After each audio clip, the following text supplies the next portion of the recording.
Hello, this is Lawrence Lewis. And this is Sister Christian. Today is Monday, May 4th. This is the Producers Happy Hour, a daily podcast with two producers on opposite coasts, reaching out to our filmmaking and live event community to hear your stories about how the pandemic has affected you, your life, and your work. Your stories let us know that we're not alone. It's important for us to keep sharing our experiences, ideas. It helps us. We're hoping that it helps you as well. So email us, or better yet, record a 1 to 2 minute voice memo on your smartphone and send it to us at producershappyhour@gmail.com. Just follow the instructions on our website, producershappyhour.com. And please share the show with family, friends, colleagues, work buddies, your basketball league, everybody. We want these stories to be heard. And we think that our community is large and specific as it is. The stories are human stories. They apply outwardly as well. Yes, they do.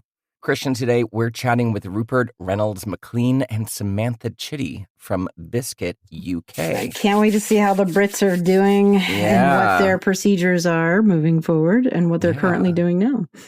Yeah, so it'll be a good chat. Yes. But here we are, Christian. What is this, like episode 38? Week 8? Yeah. May the 4th be with you.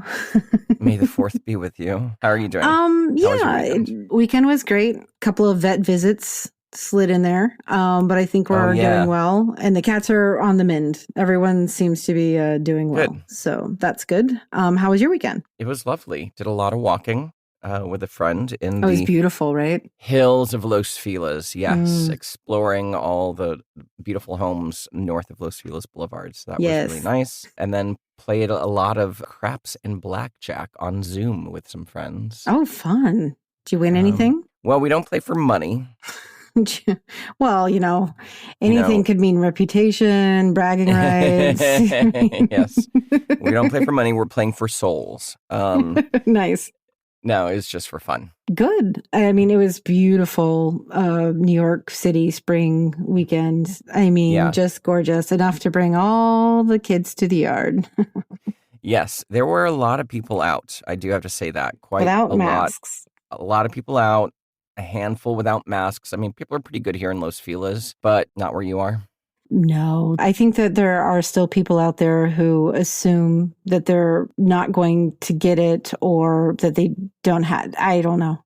But I just saw large groups of people in the late 20s, early 30s. Yeah. Walking around without masks on. Yeah, it's quite a lot of young people walking around without masks. But I guess if you think about it, it's week 8. Mm-hmm. And they haven't been sick. It doesn't seem like anything's changing in their world. So right. Maybe they know a few people who had mild cases, or maybe they had a mild case. And got over it. Yeah. Exactly. So it's an unknown entity, this thing. It's not in front of your face. It's easy to think it's not real. Right. The volume of information that we do not know has caused me to be very cautious. Yeah. And so I will keep doing me and let them keep doing them, I guess. I mean, my own hesitation about starting back to work or everything opening up is not going to prevent it from happening. I think that was my realization this morning. Yeah. And so nervous as I am, or the discussions that we've been having, everything, we still need to keep having them. But I think I need to resolve the fact that it's happening, whether I want it to or not. So I got to deal with it and make my voice heard. Yeah, exactly. And that's all we can do right now. I mean, my friend left a bunch of Facebook production groups because there's so much fighting going on about reopening Hollywood, coming back to work. For people that, think I'll be fine, let's get back to work, to people that are maybe more aligned with us, thinking like, this might be a little bit too soon. The fighting on those boards have gotten crazy. So it's strange how dividing. It's very dividing. This has become. Yeah. I was listening to NPR this morning, Up First. They interviewed somebody who's been tracking cell phone data. Yes. Location-based data, right? Anonymous. I'm fascinated by this, by the way. Yeah. So it's just seeing where the phones are moving to. Exactly. And they've analyzed that all of a sudden, starting on Friday, movements are way up. Way up. So they can tell that social distancing, they have a rating system for it, and it plummeted since this weekend. So it's a little worrisome. It is. And I think it goes back to when we were talking 2 weeks ago when the governor of Florida or Georgia or one of those. The talking about opening up has gotten people like talking about it. Now they're kind of used to the idea. So it's like, fuck it, let's just do it. Whether you're in a state that should or shouldn't, people are so used to the idea of opening up that they're just doing it and throwing precaution to the wind. So, well, here in LA, this is my news story for today. Yes, please. Eric Garcetti, our mayor, is not planning to lift the stay-at-home orders on the 15th. He did say that before he does that, he would like to see 2 consecutive weeks of declining COVID deaths and hospitalizations before he starts to relax things in a major way. He did say, however, that there could be some small relaxations after the 15th of the safer at home orders for 2 weeks, and then maybe even more loosening of these restrictions the next 2 weeks after, so they can track it every 2 weeks. So it looks like that's going to start happening with the knowledge that 95% of the residents here in LA County are capable of contracting the virus without even having symptoms of it. It's just too risky. So they're going to take it slow and steady. So I checked the Film LA website, and everything's still shut down, no permits or anything. But they did say that Film LA was recently informed that LA County authorities may soon allow limited indoor television production to resume in unincorporated county territories.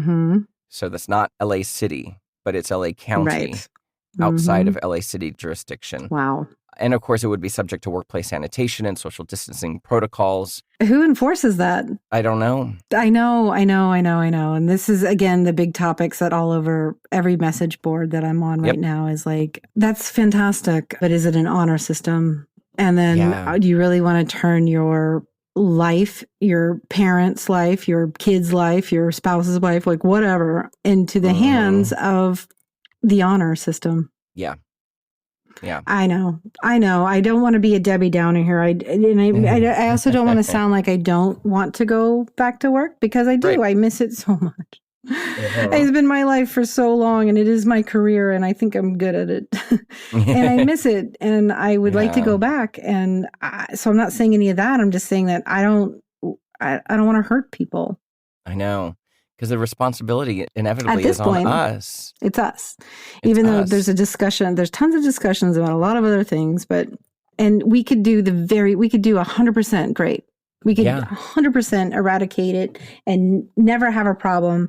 And then, spouse, gave it to them the night before, and they come in, and then it's just, you could do everything right. There's too many factors we can't control as producers, and it's scary. Yeah.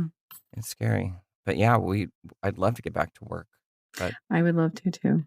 Unless there's some surefire way of making everybody safe, it's a confusing thing. The other thing that I read was this article that the Wharton School of Pennsylvania put together some modeling tests of reopening states right now, and if we start reopening states now, it'll result in 233,000 deaths from the virus.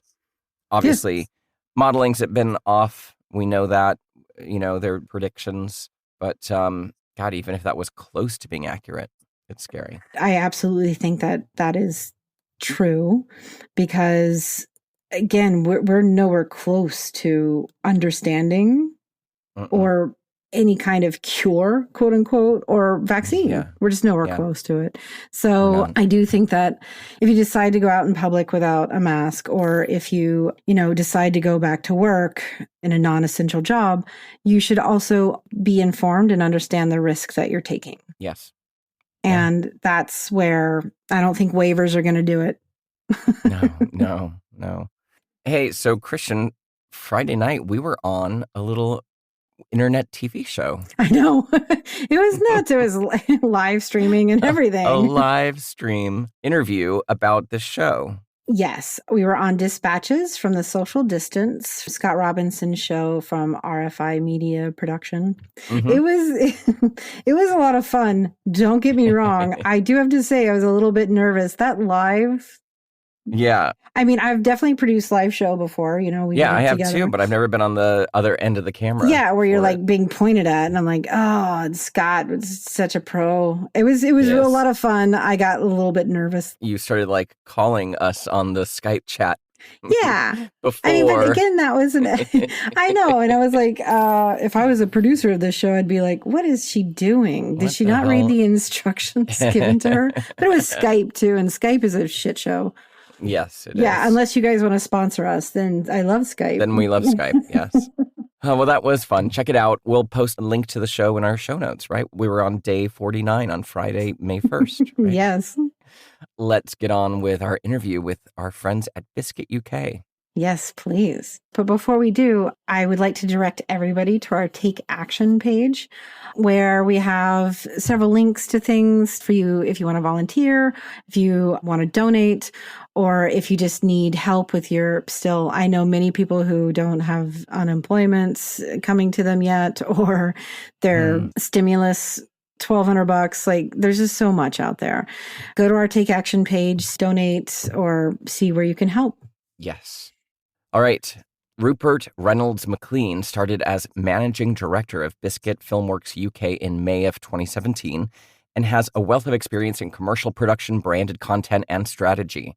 Prior to Biscuit, Rupert worked in the commercial industry in London for 10 years and has held various roles from production to sales and has launched a number of young directors into the UK market. Projects he's worked on have earned accolades from Cannes Lions to the Webbies to the British Arrows and on and on. Sam cut her production teeth at Academy Films in London before going freelance 8 years ago. Since then, she has produced for various companies and directors, including Daniel Wolf, Jeff Lowe, and Aaron Stoller, on a number of award-winning commercial campaigns. She produced a feature film, which premiered at the BFI Film Festival, and line produced a feature that won Best Achievement in Production at the British Independent Film Awards and premiered at the Venice Film Festival. 3 years ago, she took on the role of head of production at Biscuit Filmworks, where she currently works. Let's take a listen. Thank you both for joining us today, Sam and Rupert. We'd like to check in first and see how you are doing, how your family's doing, where you're located, just so everyone knows where you're at in the world.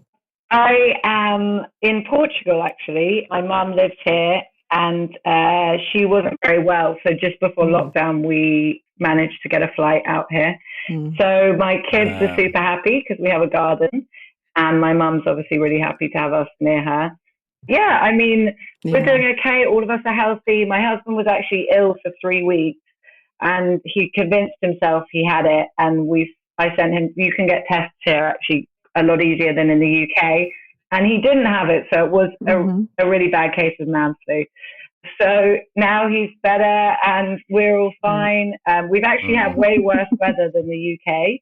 Everyone thinks that we're on holiday here, but actually we've had like storms and rain and as Rupert will tell you, we've been pretty busy with work.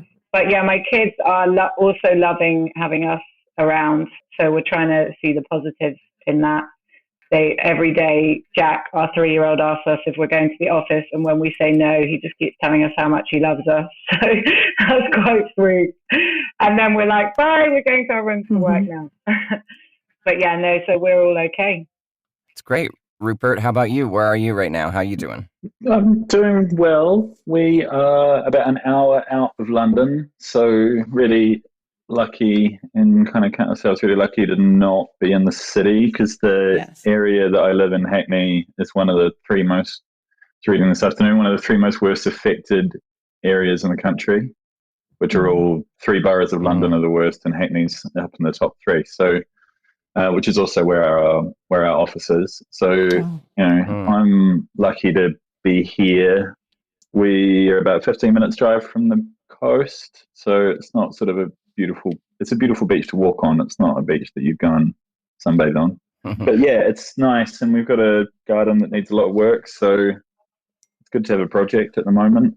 And yeah, everyone's happy. I've got 2 kids that's 6 and another that's 3. So navigating that is a lot better with a big having you around, right? Yeah. But it's funny, like I've still been working nonstop, if not even more, There was, I know we're not sort of getting to that yet, but there was sort of like first 3 weeks was unraveling everything. Right.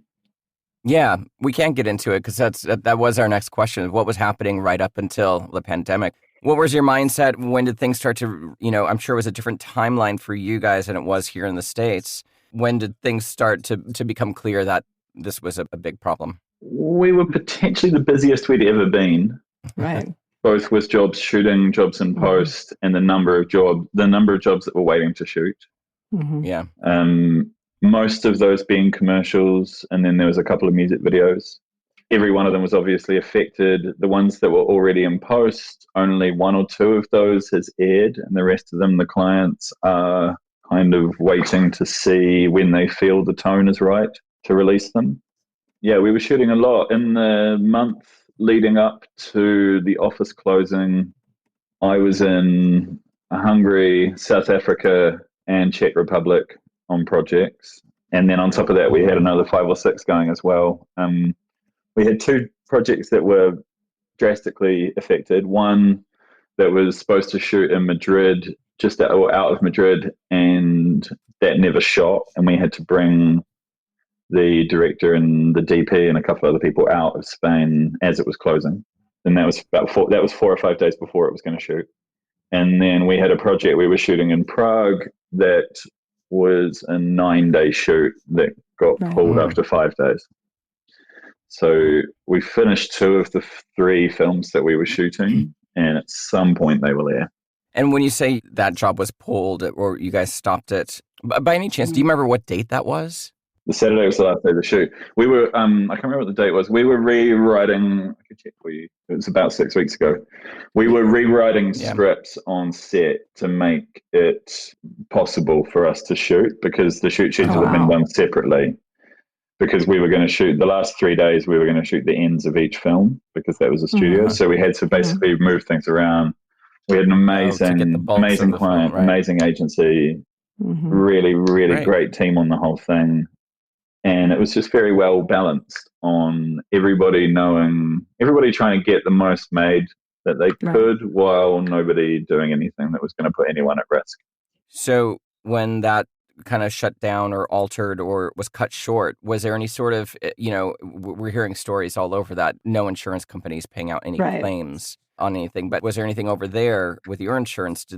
Well, that was already shooting, so they were in for full fees. We managed to save them, we saved the money anyway, just on being able to do some deals, but most of the money was already spent. So that was all done, and that wasn't, I don't even think there was an insurance end on that at all. The predominant insurance kind of discussions have been here, and I'm sure it's similar in the States, because some jobs we insure, some projects the client insures, some projects the agency insures. It depends whether it's a normal insurance or a wrap up.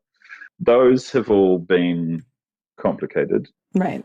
You said the first 3 weeks after this, right? We're just kind of handling the what was going to be canceled or going into post on the things that you had just filmed. After that, it seems like, I know for us, board traffic started to pick up a little bit because clients and brands want to get their message out. And so everybody here was trying to figure out, I'm sure there too, like, what could they do? So we've seen your pitch deck, which is amazing. Have you been doing any shooting out there? I mean, because I know I've spoken to we actually shot something this week in London. We're doing a couple of projects at the moment. One of them started out as a live action job that came in and we were pitching before things locked down.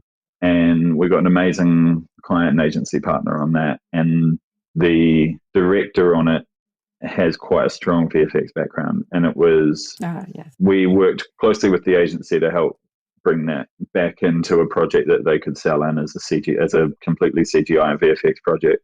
So the shoot that we did this week was only had 4 people, remote director, remote producer, one cast member where we were doing an Alice scan on her. So basically scanning her, first 2 hours was literally just the most boring shoot in the world, scanning someone.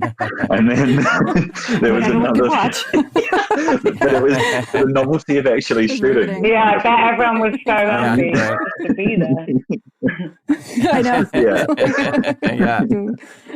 Yeah. I didn't think it was possible to have a more boring shoot than a mocap shoot, but we managed to do it. I'm sure everyone was glued to their computers. We were sort of getting a range of movement and a range of kind of expressions and everything from her that will then be used over the next 12 weeks of making this film, with a lot of people making it weirdly in their bedrooms. And then the 3 people that did attend the shoot were all wearing personal protective equipment, and we had a bunch of measures. Like, obviously nothing is foolproof and nothing is going without a test. There isn't an exact way of doing it, but we had, we've been working with a really good company here who specialize in not necessarily COVID-related things, but in kind of fairly odd health and safety issues.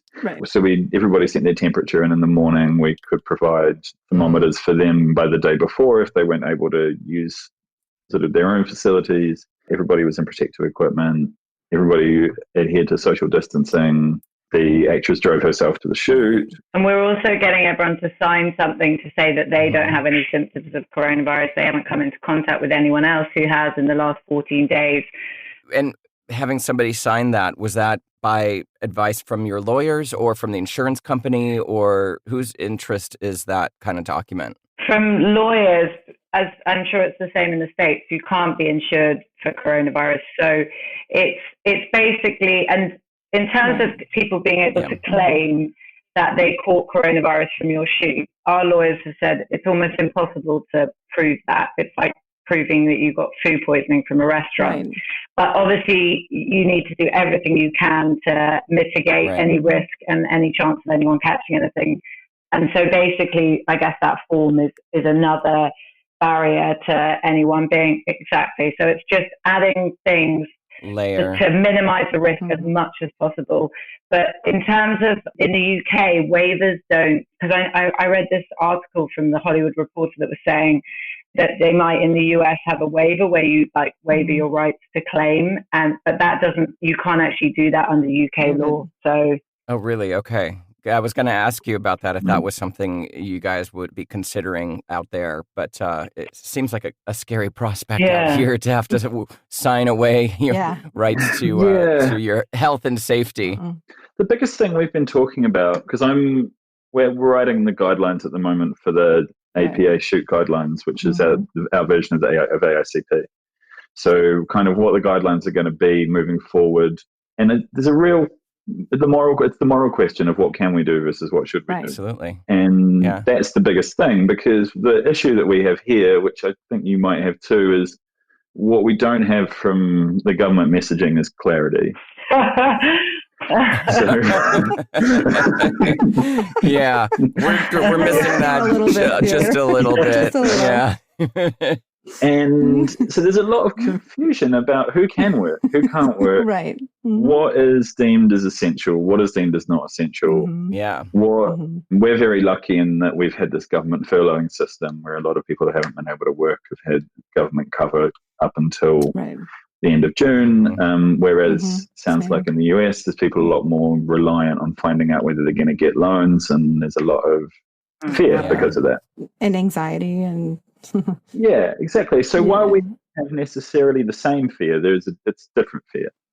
And I think the immediate future for a lot of people is not looking as bad, but the government is I think what we're going to see over the next couple of weeks is the government getting more and more strong on trying to get people to go and work in whatever capacity they can. Of course. And how we can get some sort of way of getting the economy back on track, but also I fear that if they don't, there's going to be a level of mass redundancies that's going to happen in the next month that nobody really wants. Our current government advice under lockdown is to work from home if you can, but if you can't, then take all precautions to social distance. And if you can't do that, then wear PPE. So really, they're not. You're on your own. But essentially, we can shoot. It's just sort of. Well, the film office aren't issuing any permits. That's what I wanted to ask. Mm-hmm. Yeah, there's no permits, which means is there a standard amount of people or aspects of your shoot that is okay to be filming without a permit? Well, if it's on private land, right? Same here. Okay. And then is there any sort of government restrictions on how many people can be assembled in one place at one time? No, not yet. It's just you need to maintain social distance wherever you can. Yeah. Wow. But nobody knows when or if they're going to make that announcement. So then it comes back to an insurance problem. Right. If you've got a shoot happening in 2 weeks' time, how is that? And it's uninsurable if the government then says you can't have more than 15 people in one place when it's a more ambitious idea than that. So it's all part of that sort of murky communication. Right. How have your discussions with agency been along these lines? I mean, understanding that the type of, amount of production that we could provide before is different from what we can do now. And the cost may be different because of needing to span it over days, even though it's less, there's so many discussions to have. How are those talks going? Good. I think there's two different conversations that are happening, and the more they merge together, the better. One of them is a conversation with heads of production and their producers about kind of realities of shooting. And then the other one is what I'm enjoying the most at the moment is the conversations that I'm having with ECDs and creative directors about what their clients want to try and say. Right. Probably how they want to say it. And trying to open up more doors on how we can achieve that. Right. So, I think that this is a point where collaboration is more important than ever. We, as production companies, all production companies around the world represent directors who have had to work with massive restrictions early on in their careers, if not throughout their whole careers. All good creatives have pushed the boundaries of the restrictions that they've got. They've kind of looked at a client, they've looked at a brief, said, what's the restrictions that I've got to deal with? How can we get as close as we can to pushing that a bit and then make something great? So I think that now that we're out of a phase where everybody who's said, we care about you, we're here. We're here for you. I'm good. That one's done. We're thinking of you. We're pulling this together. And it was great. And it was really good that it happened. Wonderful. And we also probably saw the mass edit of all of them put together. And then, and then there was another phase a week and a half ago on UK TV, which was like 15 ads made on Zoom all came out. Oh, yeah. All the supermarkets and a few others. And now we're into a phase where I think and this will sort of talk about phases, but we're into a phase where bigger and better ideas are starting to be thought about again. Yeah. Entertainment is starting to become important again. If we look in our social media streams, everybody is smashing their way through different series on whatever platform it is, whether it's Netflix or Amazon or whatever. People are there and open to be watching longer things. Don't necessarily want to be sold to. But brands can entertain people. I think I don't know about your WhatsApp, but my WhatsApp is just full of jokes and memes and things to make people laugh, and it feels like that's what we need next. I think people need some light relief now, some laughs, but obviously that's really hard for brands and agencies to get that tone right. But it's a big step. Interesting, because we also we work in music videos as well, and it's been I was really surprised to see that music streaming is down. From talking to a few people at labels, it sounds like it's because people aren't commuting. So that knocks out a whole lot of when they would listen to music, and everything's kind of more switched over to screens as opposed to straight up listening. I think podcasts are up, which is good. Yeah. Good for us. Good for us. Keep listening. But that's been some of those kind of interesting stats. And so you're starting to see actual boards. Is there any? Because I do feel like there is going to be a big push to comedy when it's right and when it's done correctly, coming out of something like this. That's how we ended up with the sitcoms in the 80s, right? Was out of all the fear of nuclear war in the 70s and beyond. So are you seeing that in some scripts? Are you seeing some levity and some return to, like you said, entertainment? Yeah, there's definitely... Not quite yet, maybe. But there's a little bit of it already signed off and being made, like a little bit of it. I think that... But there was a lot of conversations about it happening. Okay. Yeah. So that's positive. And I think that clients are really nervous about getting it wrong. Oh, yeah. You know, because everyone's watching. Yeah. So they're going to get held to the fire immediately. Exactly. And people are hypersensitive right now, aren't they? So, yeah. Hypersensitive. And I think that getting it wrong, I think, is a common feeling for everybody, not just brands and their messaging. Right. I mean, I know for me and Christian, we're almost paralyzed with fear about running a film shoot properly so we don't get it wrong and get people sick. As the freelance people who would be in charge of it. Yeah, and I think that there's people who feel like this. We've been calling it the Great Pause, thanks to somebody we stole Katie it from. Byron. Katie Byron, thanks to Katie Byron. We call it the Great Pause, and I think so many people feel this pressure of coming out of this renewed and refreshed and reinvented, and they don't want to get it wrong. So I feel like that's a recurring theme across the board. Yeah. But Sam, I want to ask you as head of production, has there been any discussion about how set safety is monitored? We know all the protocols. We're getting lists from everybody. We've seen the list from every country and every production house about set safety and AICP and all that. So we know, we get it. But in our thinking, we're trying to figure out, is there a third-party person that should be on set to make sure the company's doing it correctly, or monitor, like you have an animal welfare monitor or something to that effect? I don't know. Is there any discussions about that? Yeah, what Rupert touched on earlier, there's this company, First Option Safety, who provide health and safety officers, and you would normally only get them for if you had a shoot with airplanes or something really high risk. But I personally felt that we should have them on every shoot. And then the APA have actually just turned around that they've spent the last few weeks developing their protocols, and they have actually said that they're going to recommend that you have one on every shoot, because I think as a producer, you've got enough going on without having to monitor that. And that's a huge job, particularly as you're going to have all your departments now spread out potentially in remote locations.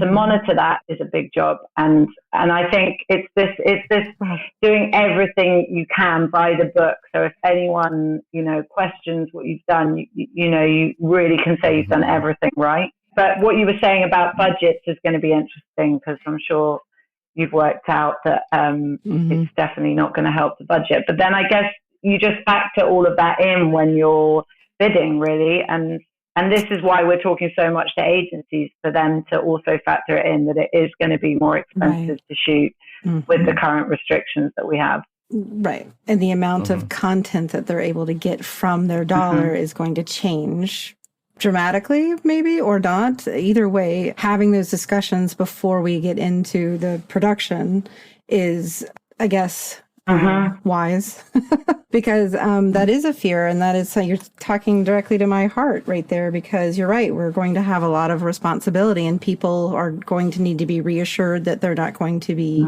in danger, and what their risk is versus their desperation of needing to work versus the risk of getting sick is going to at some point outweigh each other. And I think there's all sorts of levels to it, because the other thing that we've been talking about and that we're looking at is trying to find a supplier who can provide us with protective equipment, who isn't going to then but isn't one of the suppliers that our National Health Service is using. So potentially slowing down key workers from being able to get it. So, because that's been a big thing in the news here is, they're dealing with suppliers that can operate in hundreds of thousands or millions of units. We wouldn't be doing that, because we're never going to have the storage facilities to do it. Then there's other questions on how many times a day do you have to change that equipment? It looks like you probably have to change your equipment 2 or 3 times during the day. So you leave and you have whatever lunch looks like. It's probably a box. Standing a couple of meters away from somebody. But whatever that looks like, if you go outside, if somebody goes out for a cigarette, whatever, if they come back, they probably need to change again. So those, just or working restroom. Out all those logistics, exactly. Restroom, when we were shooting just before the lockdown, we had a lot of extra hand washing stations and hot water and soap and all of that kind of thing on set. We were in Prague, and Prague had run out of hand sanitizer. So Oh, really? the whole the whole world, yeah, The whole state. Yeah, true. we're just frantically trying to make it, like to basically sell it. Yeah, All of those sorts of things, and kind of how we factor in. It kind of comes back to trying to be a sustainable company and not screw anyone over at any point in the pipeline. So just making sure we've got some of that in place as well. I mean, one positive though is one of the things that we've put on our protocols is that sign-offs need to happen like on time. You can't have last-minute changes because all of that stuff put people at risk. Yes. And so, as from a production point of view, that's my next. And you know, you can't argue with that. No one is going to want to make a last-minute change to a shoot, which could affect people's health. So I think that's going to be a positive. In time too, like once you have remote approvals, and then it's something, because I am in discussions with some folks about tabletop beauty going on and possibly filming in Norway, and turning a bottle slate. Those shoots, as we know, can be tedious, and almost discussing it like a post. You only have 2 rounds of revisions before you're going to cut into some dough. You know what I mean? Or time. Yeah. So. Yeah, it's going to be an interesting way forward. We talk about a lot on the show. We're kind of starting from scratch in a strange way. I mean, obviously, the formula is still there. You need camera, you need an actor, you need locations. But I think the way we put the shoots together, the way we handle client management, because the days of working on a frame forever, it's just going to be different. And so we're kind of rebuilding as we go. Yeah. Hopefully the agencies and the brands will kind of partner with us and allow us to lead them in how we need to do this going forward. Yeah, and I think it is a really good time for agencies and clients to really work closely with the companies they've got a strong partnership with and a lot of trust with. There's a lot of turmoil happening in a lot of agencies at the moment. They're very big companies with a lot of people who have had their spends, drop off a cliff, and they're trying to work out what's going on. And we need to support them. Going back to kind of the board's question before, I think there's 2 kinds of projects that are going around at the moment. One is something to go kind of now, and the other one is for after. And my worry about the things for after is, what does that look like? Is that 2 months from now, or is that 18 months from now? What? Because we're going to live with, all of us are going to live with a version of social distancing until there's a vaccine. There's no question about masks. Exactly. So, one of the big questions I've been getting, because our version of the Super Bowl is Christmas commercials here, because they all need to go into production now or soon. Is what should they be thinking about? And obviously we can't have groups. We can't have a bunch of background extras. We can't have everybody. Can we show a whole multi-generational family having a meal together? Possibly not currently, right? Because unless they all live together. Exactly. Wow. Or you shot them separately on green screen. Yeah, but what is it? But then also, if you do that on green screen, do you want to show that at Christmas if it's not something that anybody's physically able to do? Like, there's so many of these questions. Yeah. The cultural aspect is interesting. Like, even if we can fake a family together. Why would you show that when no one will be able to do that themselves? Because obviously we can shoot plates all day, but it's kind of it still has to be. It has to be relevant to the current culture and the current time frame of what's happening. Yeah, I mean, we talk about that now. Seeing stuff before with people touching in a commercial, we're like, why are they touching? Yeah. Why are they far apart? So they're putting legals on some of our ads now that say shot before coronavirus or what have you. Cover themselves. I'm taking that note down. I've not heard that yet. So that they don't get complaints like, why are these people hugging in the suburb? And wow. The tone thing, I think the entertainment thing is important. We shot a big project and a rebrand for Fanta just before Christmas. And it's straight up kind of comedy entertainment. It's like it's YouTubers, and it's sort of doing extremely idiotic things. And shot as they do. Yeah, but also almost shot like a Nike commercial, and it playing on quite a lot of European TV. And it's been nice just getting messages from people saying it's so nice to see it on and different from the rest of what most brands are showing. Sam, if I could, we like to ask if you have any advice for crew members, anything to get them through this time. I mean, I've just found just talking to people has been amazing. Like just everyone from like animal handlers to different crew members, and actually hearing what, you know, I read a thing that a wardrobe stylist had written, and she was like, you know, we've been struggling for space, being able to clean costumes properly, being given enough like time and stuff. And, you know, suddenly we have time to talk to people and find out different departments, what they actually need. And we're now in a position to rewrite the rule book. And I'm finding that really interesting because we just don't normally have time for that. You're just going. You don't stop and assess, is this actually the way we're working actually right? We just job to job. And I found that really interesting. I mean, in terms of if you're not working, there seems to be lots of companies that are doing free training and resources. I mean, I don't know if there's a state's equivalent, but the APA in the UK are doing great stuff like that you can log into, some fun stuff for kids and some learning things and just some talks from creatives about past jobs. Any furloughed staff and people that aren't working are able to log into that. So that's been really good. And I've been trying to do that alongside stuff. Nice. And actually one of the talks that we had was an Ad Green. So Ad Green is like a non-profit organization in the UK that's run by this producer called Jo Coombs on the side of her day job. And it's to try and promote environmental issues in our industry.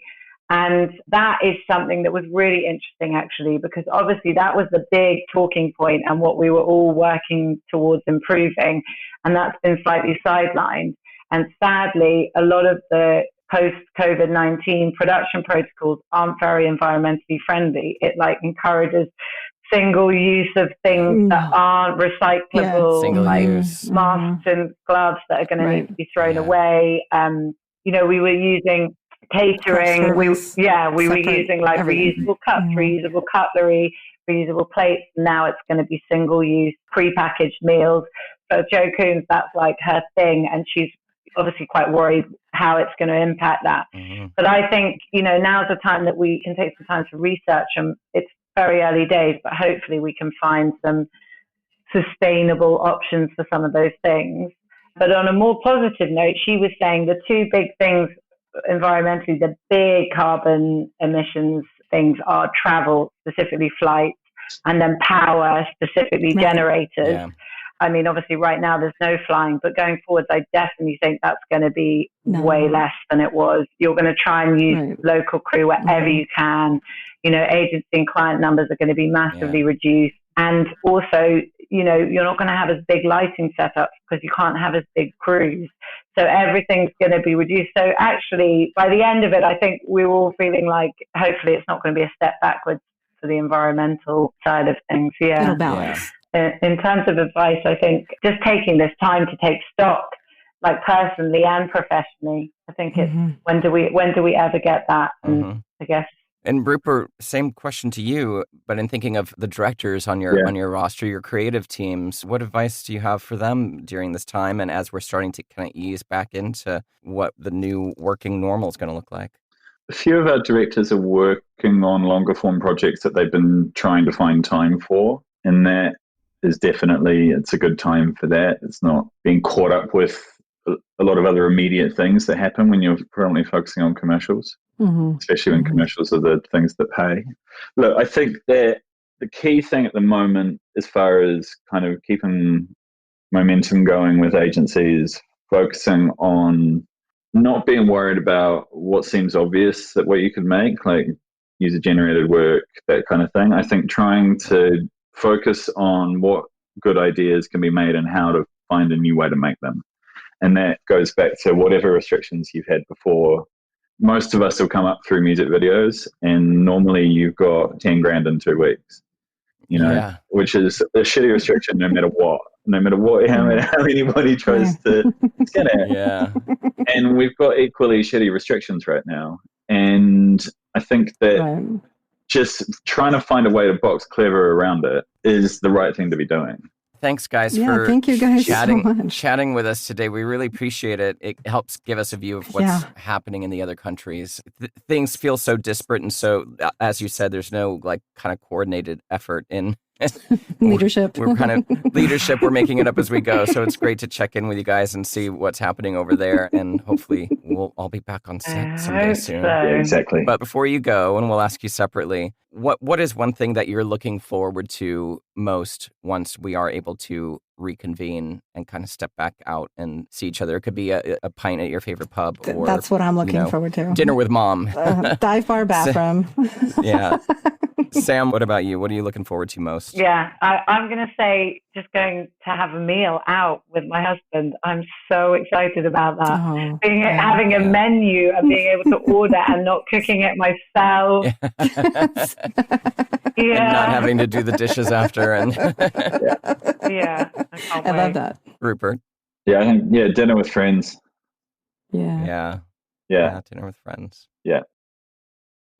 So they are adorable. They are, and at least dampens some of, my well-discussed fear at this point of what conversations are being had with agency and client. And it's good to hear. I think the most relieving thing for me was hearing how their version of AICP, it's the APA, they are going to start to recommend that there is some sort of third-party monitor on set. I know. To make sure the social distancing and all the regulations are being met. And I think that is really important. I don't know who that will be here. I think I heard a couple organizations might be handling that kind of thing. So hopefully that is something that is required, or at least mandated or highly suggested by the AICP here, because it is a big job.